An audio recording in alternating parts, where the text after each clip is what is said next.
Tokyo के निकट एक महान ज़ेन मास्टर रहते थे। वो अब वृद्ध हो चुके थे और अपने आश्रम में ज़ेन बुद्धिज़्म की शिक्षा देते थे। एक नौजवान योद्धा जिसने कभी कोई युद्ध नहीं हारा था ने सोचा कि अगर मैं मास्टर को लड़ने के लिए उकसा कर उन्हें लड़ाई में हरा देता हूँ तो मेरी ख्याति और भी फैल जाएगी। और इसी विचार के साथ वो एक दिन आश्रम में पहुंचा। कहाँ है वो मास्टर? हिम्मत है तो मेरे सामने आए और मेरा सामना करे। योद्धा की क्रोध भरी आवाज पूरे आश्रम में गूंजने लगी। देखते देखते सभी शिष्य वहां इकट्ठा हो गए और अंत में मास्टर भी वहां पहुंच गए। उन्हें देखते ही योद्धा उन्हें अपमानित करने लगा। उसने जितना हो सके उतनी गालियां और अपशब्द ज़ेन मास्टर को कही, पर मास्टर फिर भी चुप रहे और शांति से वहां खड़े रहे। बहुत देर तक अपमानित करने के बाद भी जब मास्टर कुछ नहीं बोले तो योद्धा कुछ घबराने लगा। उसने सोचा ही नहीं था कि इतना सब कुछ सुनने के बाद भी ज़ेन मास्टर उसे कुछ नहीं कहेंगे।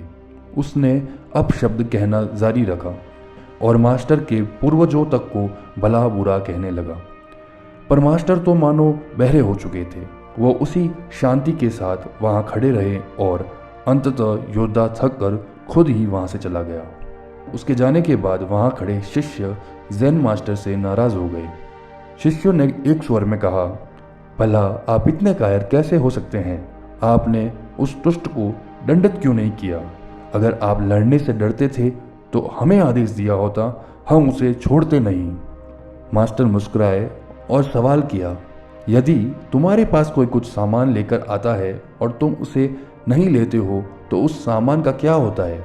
किसी शिष्य ने उत्तर दिया, वो उसी के पास रह जाता है जो उसे लाया था। यही बात ईर्ष्या, क्रोध और अपमान के लिए भी लागू होती है, ज़ेन मास्टर बोले। जब इन्हें स्वीकार नहीं किया जाता तो वे उसी के पास रह जाती है जो उन्हें लेकर आया था।